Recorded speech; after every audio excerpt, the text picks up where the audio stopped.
Assalamu Walaikum. In this video, how to bend text in Photoshop. Let's begin. See this text.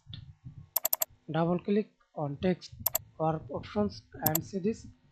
Simply default bend options ARC, ARC lower, ARC upper ARC, and see this warp, flag.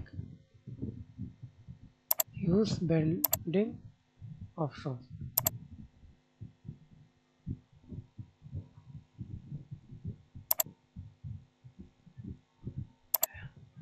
And try another.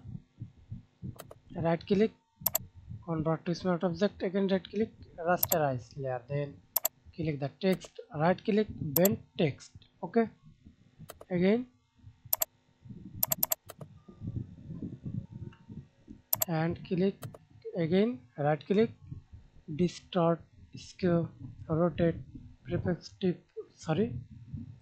perspective, warp.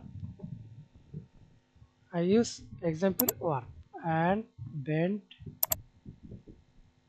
this way.